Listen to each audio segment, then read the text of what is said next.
ਵੀ ਭਾਈ ਤੁਸੀਂ ਸਾਨੂੰ ਤੰਗ ਕਿਉਂ ਕਰਦੇ ਆ। ਯੂਨੀਵਰਸਿਟੀਜ਼ ਕਹਿ ਰਹੀਆਂ ਭਈ, ਗਾਰਡੀਅਨ ਅੱਜ ਦਾ ਰਿਪੋਰਟ ਕਰ ਰਿਹਾ, ਕਹਿੰਦੇ ICE request Cornell students who sue Trump administration to surrender to immigration authorities. So ਯੂਨੀਵਰਸਿਟੀਆਂ ਨੂੰ ਦੀ ਫੰਡਿੰਗ ਬੰਦ ਹੋਈ ਆ ਤੇ ਹੁਣ ਉਹ ਐਗਰੀਮੈਂਟ ਕਰ ਰਹੇ ਆ ਵੀ ਠੀਕ ਆ ਸਾਨੂੰ ਫੰਡਿੰਗ ਦੇ ਦਿਓ, ਜਿਹੜੇ ਅਰੈਸਟ ਕਰਨੇ ਆ ਉਹ ਅਰੈਸਟ ਕਰ ਲਓ। ਸੋ ਸਿਚੁਏਸ਼ਨ ਕਾਫੀ ਜਿਹੜੀ ਆ ਬੈਡ ਬਣੀ ਹੋਈ ਹੈਗੀ ਆ ਇਮੀਗ੍ਰੇਸ਼ਨ ਦੇ ਮਾਮਲੇ ਦੇ ਵਿੱਚ। ਬਿਲਕੁਲ, ਕੋਲੰਬੀਆ ਯੂਨੀਵਰਸਿਟੀ ਦਾ ਜਿਹੜਾ ਖਲੀਲ ਵਾਲਾ ਸੀਗਾ ਰੌਲਾ ਪਿਆ, ਉਹ ਹੁਣ ਮੰਨ ਗਈ ਆ ਟਰੰਪ ਹੋਣਾ ਦੀਆਂ ਡਿਮਾਂਡਸ ਰਿਸਟੋਰ ਕਰਨ ਦੇ ਲਈ। $400 ਮਿਲੀਅਨ ਦੀਆਂ ਗ੍ਰਾਂਟਸ ਜਿਹੜੀਆਂ ਬੰਦ ਕੀਤੀਆਂ ਸੀ ਟਰੰਪ ਹੋਣਾ ਨੇ, ਉਹ ਉਸ ਨੂੰ ਜਿਹੜਾ ਉਹ ਕਿਹਾ ਵੀ ਭਾਈ ਤੁਸੀਂ ਸਾਡੇ ਹਿਸਾਬ ਦੇ ਨਾਲ ਕੰਮ ਕਰੋ, ਨਹੀਂ ਤਾਂ ਤੁਹਾਡੀ ਜਿਹੜੀ ਆ ਮਨੀ ਆ ਉਹ ਅਸੀਂ ਰੋਕ ਦੇਣੀ ਆ। ਤੇ ਹਰਜੋਤ ਸਿੰਘ ਜੀ, ਇੱਥੇ ਮਤਲਬ ਇਹੀ ਨਜ਼ਰ ਆ ਰਿਹਾ, ਬਾਪ ਬੜਾ ਨਾ ਭਈਆ ਸਭਸੇ ਬੜਾ ਰੁਪਈਆ, ਵੀ ਡਾਲਰਾਂ ਦੇ ਲਈ ਕੁਛ ਵੀ ਜਿਹੜਾ ਆ ਇਹ ਕਰਨਗੇ।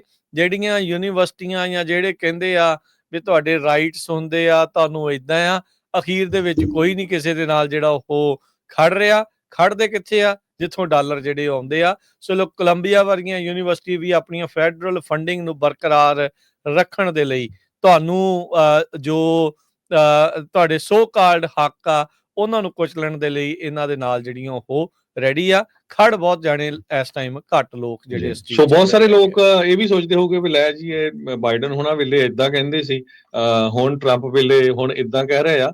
ਬਰਨੀ ਸੈਂਡਰਸ ਨੇ ਵੀ ਅੱਜ ਸਟੇਟਮੈਂਟ ਦਿੱਤੀ, ਹਾਲਾਂਕਿ ਜੋ ਬਰਨੀ ਸੈਂਡਰਸ ਆ ਉਹ ਐਲੈਗਜ਼ੈਂਡਰੀਆ ਕੋਰਟਿਸ ਦੇ ਨਾਲ ਕਾਫੀ ਜ਼ਿਆਦਾ ਸਟੇਟਾਂ 'ਚ ਜਾ ਕੇ ਜੋ ਮੀਟਿੰਗਸ ਕਰ ਰਹੇ ਆ, ਜਿੱਥੇ ਹਜ਼ਾਰਾਂ ਦੀ ਗਿਣਤੀ 'ਚ ਲੋਕ ਜਾ ਰਹੇ ਆ। ਐਰੀਜ਼ੋਨਾ 'ਚ ਉਹਨਾਂ ਦੀ $30,000 ਦਾ ਕੱਟ ਸੀ। ਸੋ ਬਰਨੀ ਸੈਂਡਰਸ ਨੇ ਕਿਹਾ ਵੀ ਬਾਈਡਨ ਫੇਲ ਹੋਇਆ ਆ ਇਲੀਗਲ ਇਮੀਗ੍ਰੇਸ਼ਨ ਤੇ।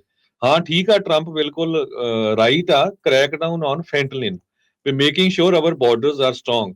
ਪਰ ਜੋ ਲੋਕ ਹੈਗੇ ਆ ਉਹਨਾਂ ਦੀ ਡਿਊ ਪ੍ਰੋਸੈਸ ਹੋਣੀ ਚਾਹੀਦੀ ਹੈਗੀ ਆ। ਜੋ ਕ੍ਰਿਮੀਨਲ ਆ ਠੀਕ ਆ, ਉਹਨਾਂ ਨੂੰ ਕੱਢੋ। ਜੋ ਜਿਨ੍ਹਾਂ ਦੇ ਕਿਸੇ ਤਰ੍ਹਾਂ ਦਾ ਰੈਕਰਡ ਨਹੀਂ ਹੈਗਾ ਉਹਨਾਂ ਨੂੰ ਜੇਲ੍ਹਾਂ 'ਚ ਨਾ ਸੁੱਟੋ। ਸੋ ਇਸ ਸਿਚੁਏਸ਼ਨ ਦੇ ਉੱਤੇ ਜਿਹੜਾ ਬਰਨੀ ਸੈਂਡਰਸ ਆ ਉਹਨਾਂ ਨੇ ਅੱਜ ਸਟੇਟਮੈਂਟ ਵੀ ਦਿੱਤੀ ਹੈਗੀ ਆ। ਜੀ ਬਿਲਕੁਲ। ਦੇਖੋ, ਸਰਕਾਰਾਂ ਨੂੰ ਕ੍ਰਿਟੀਸਾਈਜ਼ ਕਰਨ ਦੇ ਲਈ ਮੀਡੀਆ ਹੁੰਦਾ ਆ।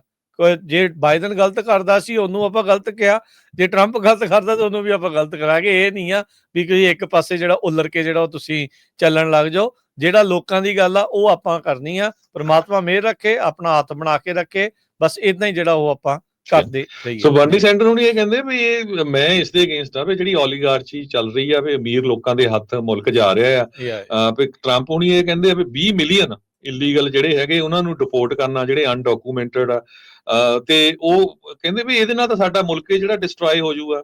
ਕਹਿੰਦਾ ਵੀ ਮੈਂ ਤੁਹਾਨੂੰ ਇਹ ਦੱਸਣਾ ਚਾਹੁੰਦਾ ਵੀ ਜਿਹੜੇ ਟਰੰਪ ਦੇ ਬਿਲੀਅਨੇਅਰ ਫਰੈਂਡ ਆ ਉਹਨਾਂ ਨੇ ਜਾ ਕੇ ਕ੍ਰੌਪ ਨਹੀਂ ਪਿਕ ਕਰਨੀ ਹੈਗੀ ਖੇਤਾਂ 'ਚ।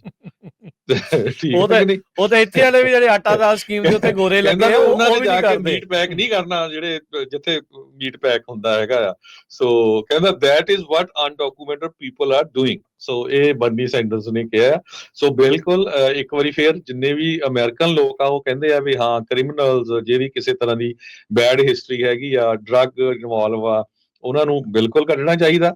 ਪਰ ਜਿਹੜੇ ਬਾਕੀ ਦੇ ਲੋਕ ਆ ਉਹਨਾਂ ਨੂੰ ਜਿਹੜਾ ਇੰਨਾ ਤੰਗ ਨਹੀਂ ਕਰਨਾ ਚਾਹੀਦਾ, ਕਿਉਂਕਿ ਨੰਬਰ ਬਹੁਤ ਵੱਡਾ, 20 ਮਿਲੀਅਨ ਬਹੁਤ ਵੱਡਾ ਨੰਬਰ ਹੈਗਾ ਜੀ।